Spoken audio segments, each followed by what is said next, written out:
How many times over the years have we featured the Bellagio Conservatory and its many themes? Too many to count. But it's been more than 4 years since we actually talked about the Bellagio itself. And there is so much to say about this award-winning resort. So get ready, because this adventure starts right now.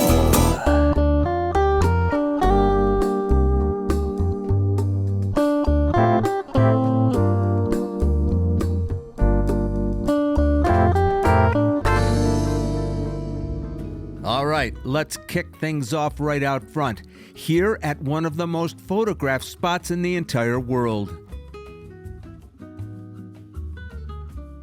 This 8.5-acre man-made lake was the brainchild of Steve Wynn, who built the Bellagio. The lake is 1,200 feet long and 600 feet wide, with a depth that varies from 4 to 13 feet.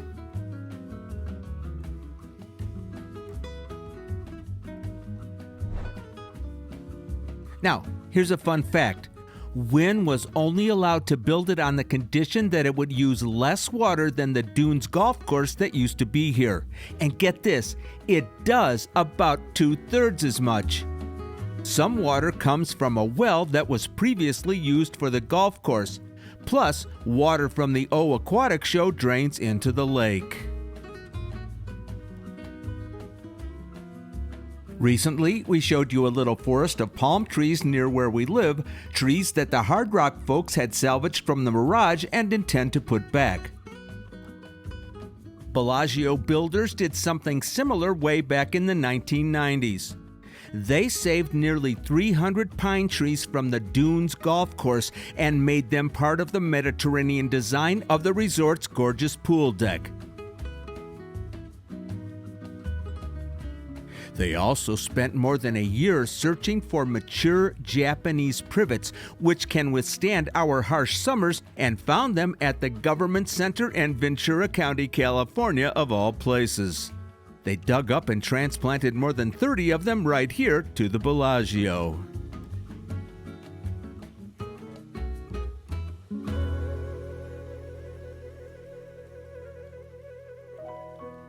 When Steve Wynn bought the Dunes Hotel in 1992, he initially planned to replace it with a French-themed resort named Beau Rivage. But after a visit to Lake Como prompted by the resort's designer, they changed direction, scrapped 10 months' worth of design work, and themed it after the small town on the shores of Lake Como named Bellagio. Not to worry though, Wynn saved that design and opened the Beau Rivage in Biloxi, Mississippi just a year later. At that time, it was the largest U.S. hotel casino outside of Nevada. Bellagio Las Vegas opened in October 1998 at a cost of $1.6 billion. At that time, it was the world's most expensive resort. You only have to step into the lobby to immediately see how some of that money was spent. Above your head is the world's largest glass sculpture, measuring about 2,000 square feet.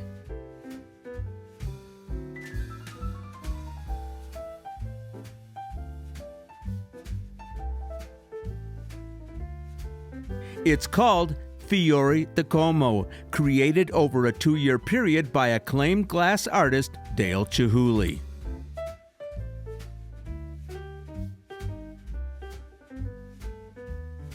Now, Elaine Wynn tells the story this way. We went over to Dale's house where he had put a glass art installation at the bottom of his lap pool, and I said to him, I want that in my ceiling in the Bellagio lobby. So that's how we got that.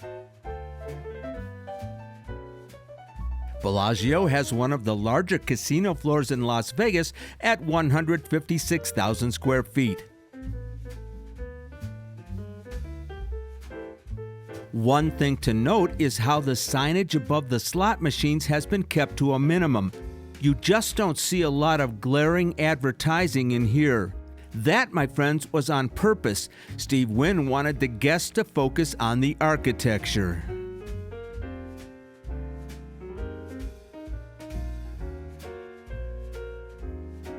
Now here's another fun fact, and boy, I wish we could see this. The resort has more than 50 bars all over the property, and all of them are served by a pump room containing 1,800 bottles of alcohol. Those lines have to travel from 1,000 to as far as 10,000 feet to each bar. The vision of Bellagio from the start was to redefine Las Vegas, emphasizing luxury and romance. Art was always part of the plan.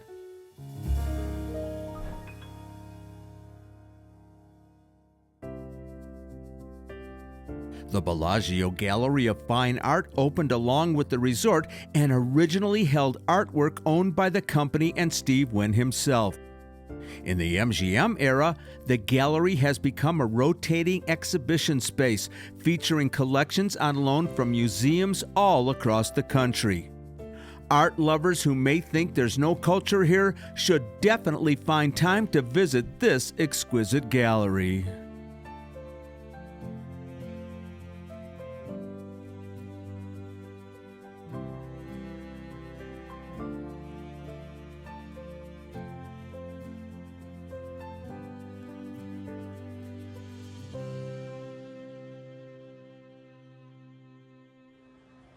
Now honestly, you need look no further than the main entrance to find art pieces.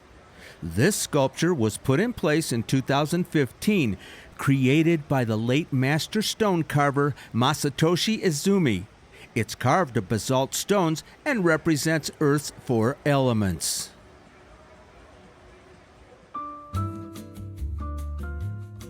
I'm not sure how we never knew this, but the Via Bellagio Shops, this long, elegant hallway that leads from the casino out to the Strip sidewalk, was actually the first retail center in Las Vegas that focused on luxury brands.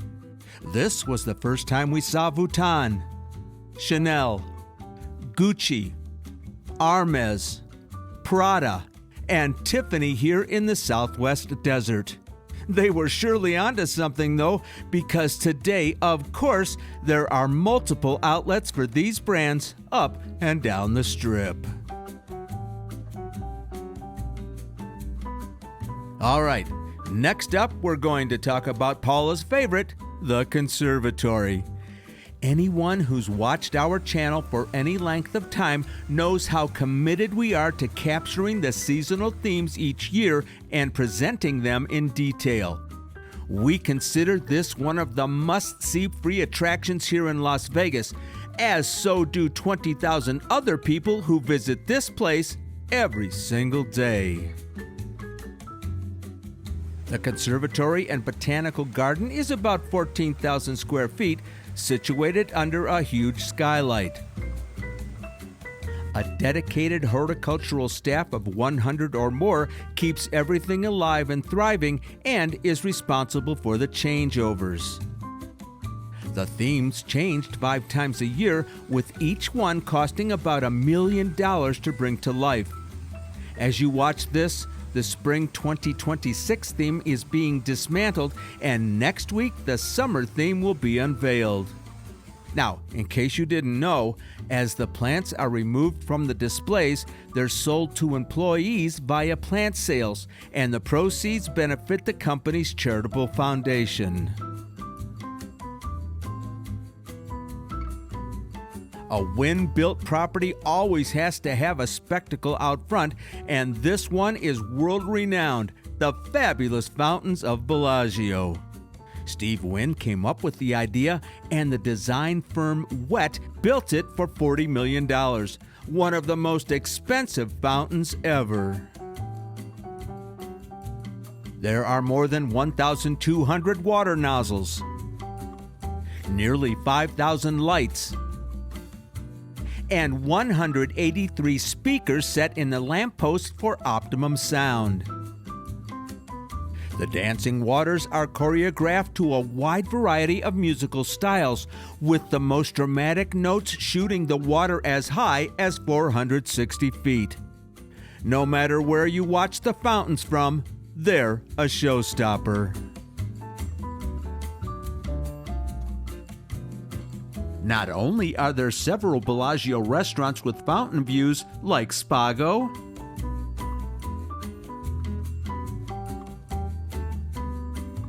Lago,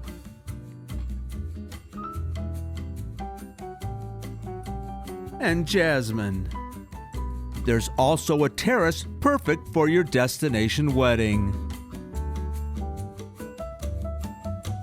Now that was a couple of our good friends from England who got married here in Las Vegas. At a destination wedding on that terrace at Bellagio. And matter of fact, they're back here now. Yeah, they're here now for the VGK game. Unbelievable. So, you got a little peek of the Bellagio, but we decided that maybe we would do this sort of live and not go into the, where I'm doing the voiceover and all that stuff, because we got a lot more to say about the Bellagio. Yeah, so here we go. Number one, let's talk about the rooms and suites.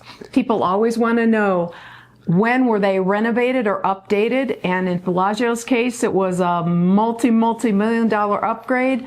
The main tower was done a couple years ago and the spa tower after that. So they're all super fresh. Yeah, and there's a lot of other rooms that, of course, maybe you couldn't afford, like the presidential suite, things like that. The Bellagio really is a plush property. And, of course, the rooms are just superb. Right? Yeah, so you saw those overhead shots. We had a fountain view room a couple years ago, and it had already been redone in those beautiful ocean colors. And we didn't talk too much about it in the video per se, but we just want to say one more thing about that beautiful Mediterranean style pool that's out there with hundreds and hundreds of people basking in the Las Vegas sun. And all the greenery around it. It is so spectacular. Multiple pools, all different vibes. And I seem to recall that you love the hot dogs at the little restaurant there. We actually went there twice. I miss those hot dogs. They were terrific. And they weren't that expensive either. We need a room key to go do it again. Right. What's next? All right. One more thing about the hotel, let us mention if you're going to stay there. If you're a Marriott Bonvoy member, in 2024, MGM linked up with Marriott, and you can actually book the Bellagio on the Marriott website as part of their luxury collection and earn points. And we've been a part of that program for a long time now, right? Oh, 20 years ago. Yeah, whenever we travel around the country, we always take good advantage of that because it is a really good deal. Yep. And, of course, you can't talk about Bellagio and not mention the restaurants. Yes, so of course you didn't see us dine in this video, but you've sure seen us dine at the restaurants 100 other times, and you owe it to yourself. Go have dinner somewhere fancy at Bellagio. Yeah, because you know what? They have some of the best restaurants on the Strip. Not to mention the fountain views. Pick one that has a fountain view. All right, now here's the elephant in the room. Who actually owns the Bellagio? Is it MGM Grand? Steve Wynn, he walked away many years ago. You know, he walked away because he said, it's finished, I'm going on to the next project, and he sold it to the MGM Grand. To the MGM properties. So, who owns the Bellagio now? Well, that is in the news this week because actually it might be on the block to be sold. MGM did buy it from Steve Wynn. They held it for about 20 years, but in 2019, they sold to the Blackstone Group out of New York, which is an investment firm. And Blackstone still owns it to this day. MGM just leases it back to run it. Yeah, and I'll tell you what, they have won so many awards over there at the Bellagio, am I right? They continue to do it right. I don't care who owns it. They got the AAA 5 Diamond and all kinds of other ones, and they just win those year after year after year. They just know what they're doing. And I'll tell you what, the other thing that I like about the Bellagio is its location. It is absolutely in the middle of everything that's right there. And of course, if you're going to watch the race that comes in now every November, that's where the big stands are. That is, they'll be starting those in a couple months. Let's not rush it. I want to tell you a little quick story. A lot of this footage I filmed earlier this week on Wednesday, and as I'm pulling out of the parking garage, you have to pull up and show your ID to get the free 3 hours of parking. And there was an attendant working there, and he looked at my ID. He said, "Why does everyone come to Bellagio?" I'm thinking like the people in front of me must have been locals as well. I said, because we love it. And that, End of story. That's the bottom line. We love it. We love the conservatory. We love the fountains. We love the people that work there. It is a little more pricey, of course, if you go into the bars and stuff, but go around Las Vegas and you'll see the prices are up everywhere. We're hoping now that we're having a couple of change of ownerships, maybe something's going to switch here in Las Vegas. There's a lot of discussion Cross about your fingers. the Fertitta purchase of Caesars and whether that, in fact, will bring back some of the things that we love about Caesars. Time will tell. I don't know. Yeah, we don't want to say too much more about what's happening this week. About a company is coming in to purchase maybe the MGM properties, because all speculation. everything's everything's a rumor around here. You never know. But if it does happen, I'll tell you what, I could be very happy about that. Just to get a different people in there to maybe put a different slant on Las Vegas. Maybe they would take away the parking fees. Probably not. But that would be a great start for locals and for everybody else that drives in from California. Well, fresh blood oftentimes is good news. We will see. Right. We'll stay tuned. All right. If you're not subscribed, please subscribe. Don't forget to hit that notification button. Anything else you want to tell these nice people? Miss Paula. I do have one thing. We actually have heard from a few of you over the last week or two that you're not seeing our videos pop up. You think we're not making videos, and that concerns us a lot. Let me say something about that. Our viewership is way down. We are down like 5,000 people of video, and it's sort of getting us down on Sundays, and we're not doing anything different. We're doing everything the same. I don't know if people just aren't liking us anymore and not watching us. I think they're not seeing it, and I don't want that to be the problem. But we had somebody say, looks like you're not putting videos out. You're only doing videos for Patreons. That's not true. That's not true. Ask our patrons. That is not true at all. We put out a video once a week, whether we want to or not.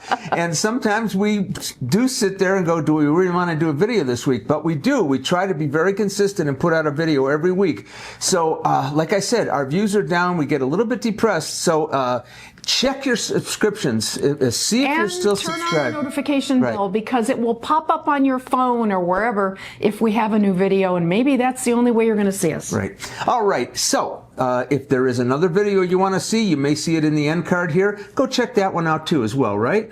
Yep. And go Knights, go! Hope you had a good time. We'll see you next time. Bye, everybody. One take? Was that actually one take? I don't know. We'll see. Cross your fingers.